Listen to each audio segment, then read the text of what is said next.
y de lo que hacemos en el back office. Toñito, primero dejaré que te presentes tú. Hola, Vero, Chema y todos los amigos que están conectados con nosotros.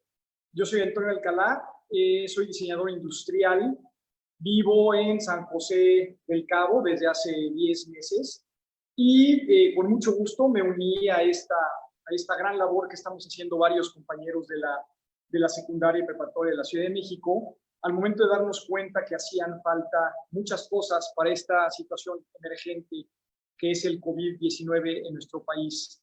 Yo tengo la carrera de diseño industrial y me di a la tarea de ingeniármelas para ver cómo podríamos ayudar al grupo y ver qué podríamos hacer en conjunto durante esta cuarentena, ¿no? Prácticamente nos divertimos mucho haciendo estos productos y ya les iremos contando durante el paso de este tiempo qué es lo que hicimos. Berito, cuéntanos, ¿tú qué has hecho? Pues mira, yo también, así como tú, desde lejos, a mí me toca estar en Querétaro y como vemos, Chema está desde España. De alguna manera nos fuimos reuniendo compañeros, viendo la necesidad a partir de que Sandra nos dijo, ¿no? Hay una necesidad, ¿quién quiere donar? Y a partir de ahí es como que creció como la espuma.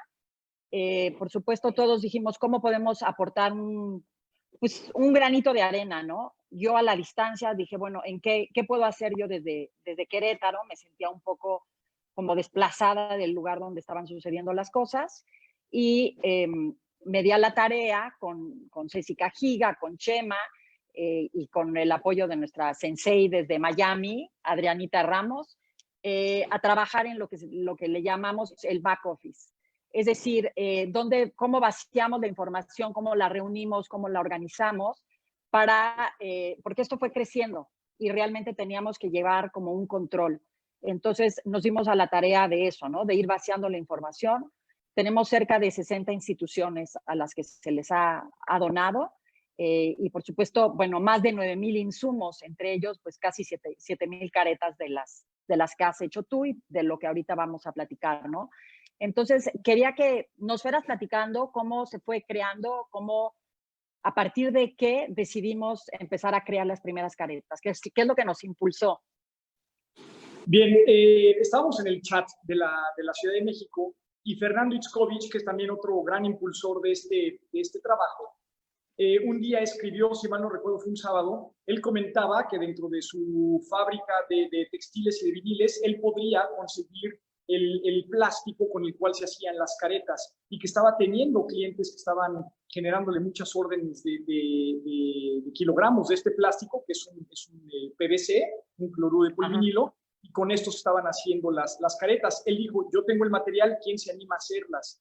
Entonces, pues, al estar encerrado, obviamente yo tengo una fábrica de sistemas de protección solar y de persianas, estábamos comenzando a cerrar esta fábrica. Dije, bueno, vamos a ver una forma en que podamos hacer algo con el material que Fernando nos puede conseguir y vamos a tratar de solucionar problemas que requiere ahorita el equipo y la gente que está trabajando en los hospitales y en los centros de salud. Entonces, yo alcé la mano, escribí que si me mandaba un poquito de material, yo iba a ver cómo podría adaptar ese material teniendo herramental muy limitado, porque obviamente la fábrica se estaba cerrando, no teníamos ni termoselladoras, ni troqueladoras, ni nada, porque obviamente íbamos a estar cerrados.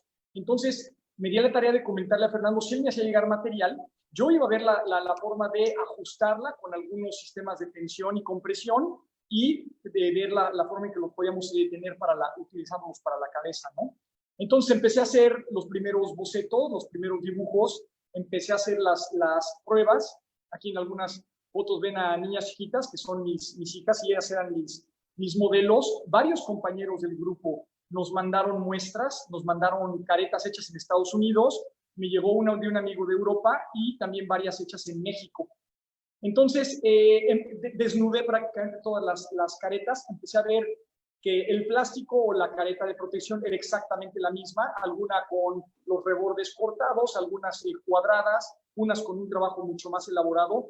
Y esa fue mi primera tarea, ver qué íbamos a poder hacer durante el encierro para, con herramental muy rudimentario, poder hacer las caretas. Al mismo tiempo empecé a ver la antropometría de la cabeza y con eso empecé a darme cuenta que obviamente tenemos diferentes medidas, entonces requeríamos de un sistema de tensor en la parte posterior de la cabeza, en el cráneo, para poder ajustar la careta. ¿Qué teníamos que ver? Teníamos que ver que fueran eficientes, número uno. Número dos, que la protección se brindara de manera inmediata y que fueran lavables. ¿Por qué? Porque no las vamos a poder estar tirando cada vez que se utilizan.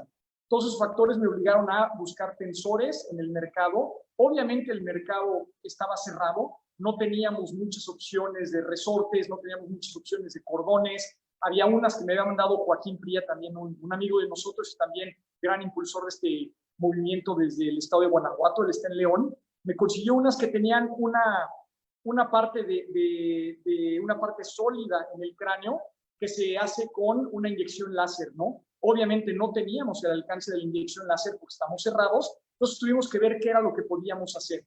Empezamos a hacer pruebas y me gustaría, Vero, que les comentes, cuando tú y yo empezamos a pimponear las primeras ideas, qué era lo que se te ocurría, aparte de comentarme la practicidad y la seguridad que debíamos ofrecer al equipo. Pues sí, Toñito, como dices, la verdad es que al principio desconocíamos, todo nos fue llegando, cada quien fue teniendo alguna careta que empleaba personalmente y a partir de ahí pues fuimos rebotando ideas para tratar de hacerla lo más eficiente y como dices, con lo que teníamos. Claro. Es importante comentar, como dices, que estaba cerrado. O sea, el conseguir resorte fue, ¿no? Se iba haciendo complicado, todo el mundo empezaba a escribir, a buscar en internet, en las fábricas, etcétera. Y como también ¿no? lo hemos comentado tú y yo, lamentablemente hay muchas personas que fueron subiendo sus precios. O sea, cuando se dieron cuenta que era una necesidad, la verdad es que de una compra a la otra ya veíamos que había un incremento los insumos, ¿no? Fuera de lo que tú estabas aportando o lo que Fernando nos estaba aportando, lo que teníamos que comprar se iba subiendo. Y como sabes, pues teníamos las donaciones, las hicimos en un principio el grupo que empezó esto, con las aportaciones de nosotros. Y a partir de ahí hemos ido, ¿no? Recibiendo nuevas donaciones, que les pedimos, ¿no? Entre otras cosas, que por favor pues se metan a la página, ahorita se las voy a mencionar, nos conozcan y nos donen. Lo que nosotros necesitamos ahorita es seguir produciendo caretas, ¿no? Entonces, bueno, como bien decías, fuimos evolucionando. Las primeras 1000 caretas que se realizaron, que fue la primera entrega que se hizo, y a partir de ahí fuimos teniendo retroalimentación del sector salud, de los médicos, de las enfermeras, etcétera. Ahí es donde, entre una de las retroalimentaciones, que fue un médico de nutrición, nos comentaba que necesitaban que se proyectaran las caretas, ¿no? Y al principio, a lo mejor no sabíamos bien por qué, pero los médicos usan gogles. Entonces necesitábamos que las caretas, por un lado, proyectaran para que cupieran toda la parafernalia que están usando los médicos para cubrirse. Y por el otro lado, la respiración, ¿no? La respiración de las caretas, que eso es otra cosa en la que tú también estabas practicando. ¿No? Si quieres contarnos un poquito de esa experiencia, Toñito. Bien, aquí vemos en el video uno de mis compañeros de ensamble. Nuestra primera idea fue tener la careta de PVC ya previamente recortada, ¿sí? Con los bordes boleados para evitar lastimar, y se la ajusta por la parte posterior del cráneo, ¿sí? Se la ajusta con un cordón. Obviamente el cordón estaba unido a la mica por un remache especial que tiene le llamamos ojillo en producción. Ese ojillo es metálico y es muy, muy difícil que se rompa.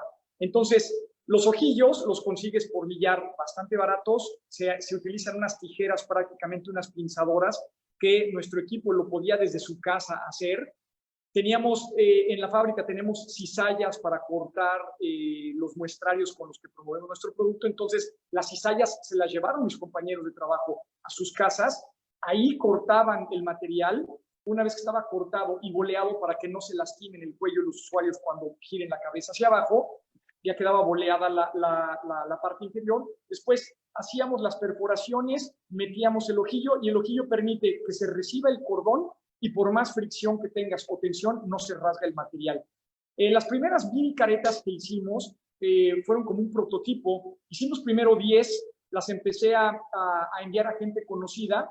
Yo, desgraciadamente, por estar en San José del Cabo, no podía probarlas, entonces me llegó una y platicando con mi director de operaciones empezamos a ver los pros y los contras. Teníamos una cosa muy importante en nuestro contra, que era el tiempo. No puedes sentarte a diseñar y en 6 meses sacar el producto. Sabíamos que el COVID estaba muy fuerte y teníamos que reaccionar ya.